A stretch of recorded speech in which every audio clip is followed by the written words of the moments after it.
New World just released their dev video for Season 10, and I have to say it is some of the most intriguing and exciting things that I've heard about New World in a long time. And the big reason for this is not only are we getting changes to how the Umbral system is going to do, we're getting a new raid, we're getting the catacombs, we're getting adjustments to a whole bunch of stuff, drops every week from all the raids, and you can do an infinite amount. There's so much that I want to get into in this video, but I just want to go ahead and say we're going to talk about the things that I think you should do in preparation for Season 10, but in that same case, I'm going to talk about the things that I'm excited about and should you come back to New World for Season 10. To answer the last question, the answer is yes. If there's ever a time that you should come back to New World, Season 10 is it. Not only is all of the gear that you've had previous, even if you didn't even play Aeternum and you still had 700 gear, all of that gear can now be upgraded to 800 with the new Umbral system. So even if you don't have everything and you still have some 700s from when you pre-upgraded, you've still got Frigid Dawn pieces that you want to upgrade, or you've never done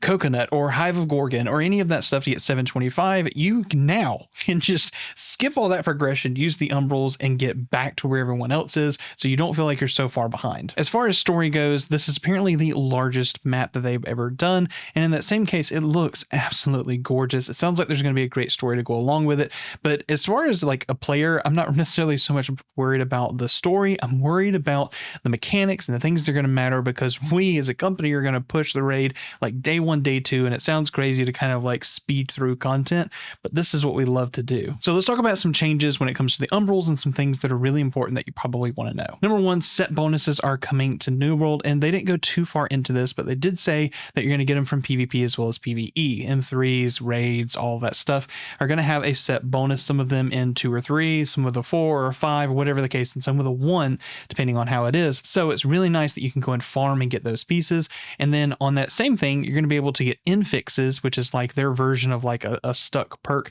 on the item that is going to be farmable, that you can put alongside some other things so you can get the right infix with the right slotted perk and all of that stuff that's going to go with this new system. Along with the new system is going to be how craft mods are going to work. So for example, if you have an artifact right now, we go to the kiln, use a coconut or something like that and upgrade it and put the perk we want on it, and it's stuck. And a lot of times I'll use Nimble Coat, for example. I'd like to put Vital Synergy on it, but sometimes I want Enchanted Ward. I don't want to have to re-roll it each time. Well, the new system is going to allow you, depending on if it's an offensive or a defensive slot, you'll be able to put the correct mod in, almost like just slotting a gem onto the piece of armor, which is going to be really nice. And apparently for the artifacts of the weapons as well as the gear, they're going to be able to put different slots to replace the changeable perk that are going to be based upon if it's an offensive or defensive type. And the same thing is going to go for previous pieces of gear too, like named items where you change the perk and upgrade them. I think there's going to be that same thing where they're going to slot in a new perk. And that's also the same thing of like Enchanted Ward and Elia version, Frigid Dawn, which you can bring all the way to 800 now by using the Umbral system.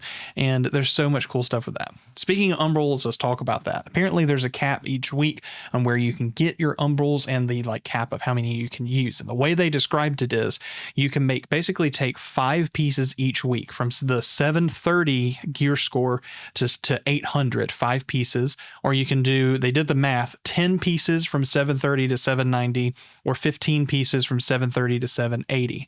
And while this sounds really good, when it comes to the position of how things are changing and what's happening with gear and stuff like that, I really think the priority for you as a player coming back, you're like, what should I upgrade first? Should I just take my BIS set and just upgrade every single piece to like 780? Here's what I would encourage you to do. Seeing as they're removing the attribute bonuses like magnifier, strength off of the pieces of gear, and they're moving that into stats that are just going to be naturally added, which you can do. We'll talk more about that in just a moment. I think it's best that first week is probably to upgrade some weapons, maybe get them to 780 or 90, depending on how many builds you play, because base damage on the weapons is going to directly affect how much damage you do plus empowers in combat.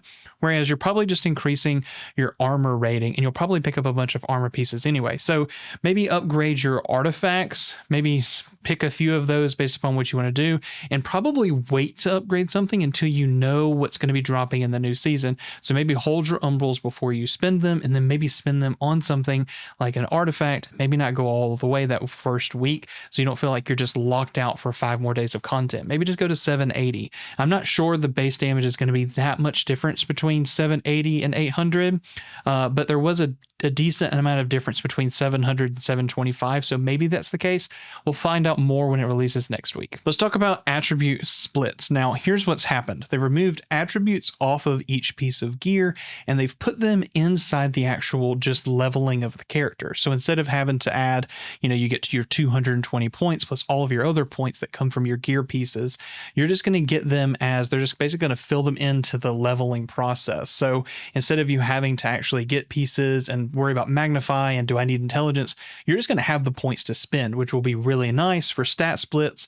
But in that same case, they've said you're going to have less attributes overall in the past, which means that those of you running the high, like Aeternum leather pants or crown, and you're running like crazy 500, 150, 500, 200 stat splits to make things really cool, you're not going to be able to hit the same splits you were prior. So if your builds were built around specific splits and damage to be able to reach in powers or whatever the case, things might change a little bit. And I suspect as someone who runs Worm a whole bunch, or even, running raids and end game content, we're going to have a lot of videos. I'm going to do a lot of videos on my channel doing some testing and stuff on what builds you probably should be making for the new raid, as well as maybe even also adjusting for Worm, as well as for Gorgon, and then other things of going, and even Catacombs. What's the best build to use in Catacombs? Next, M3s apparently are going to be like the pinnacle piece of content, the way they described it.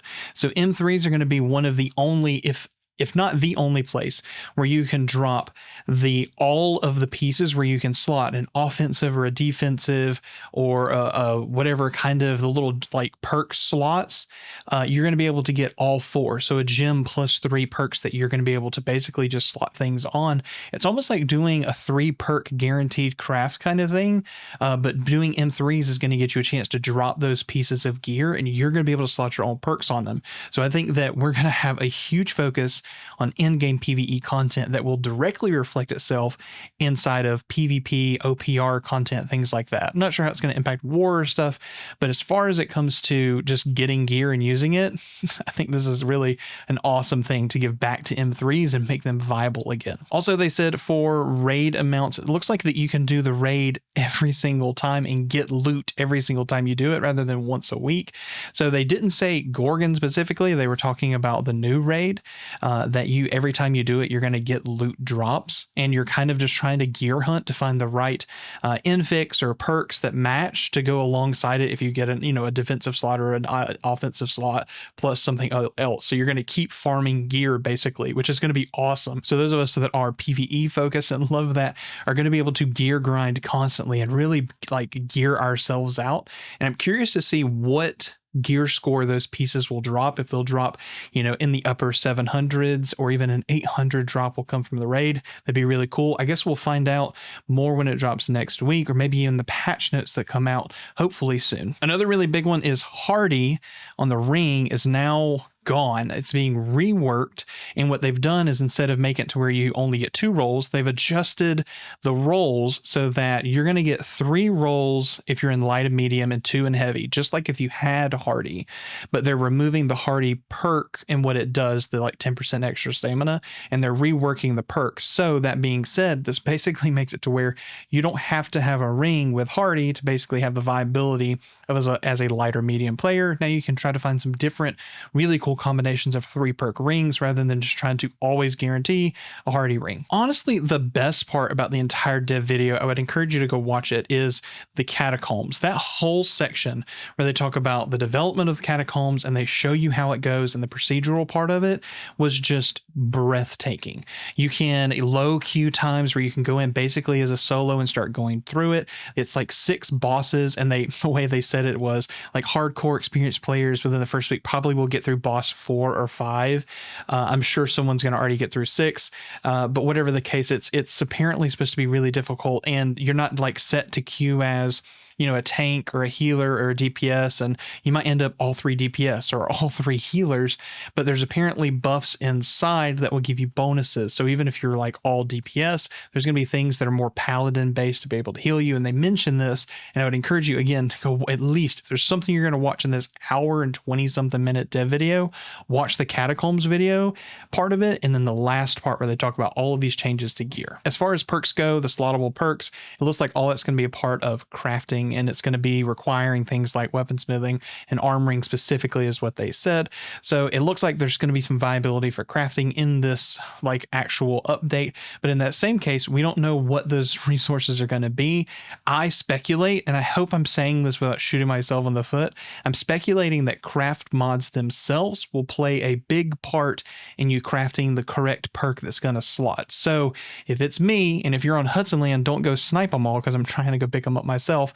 If it's me, I would go try to pick up a bunch of the really important craft mods and then stack them, because I have a feeling that's going to be a part of the final process. I wouldn't spend a whole bunch of money, but that's just my like inkling of maybe you should prepare for the popular mods you normally use going into the next season. That'll bring us to the end of this video. I know it was a bunch of me talking basically, but hopefully this is a quicker TLDR in comparison to what you're going to see in this hour and 20 something minute dev video. Anyway, thank you so much. Make sure you subscribe for more stuff on this channel. We'll be doing a ton of videos coming up as this new season comes out to talk about new builds. We're going to be streaming a lot. New raid, we're going to do it hopefully day 1, go in the raid and be streaming that entire piece and see how far we can get in the 4-hour time limit if it's the same as Gorgon. Anyway, love you all. Thank you so much for watching this video, and we'll see you in the next one. Like the video, do all that YouTubey stuff. All right, okay, thanks, bye.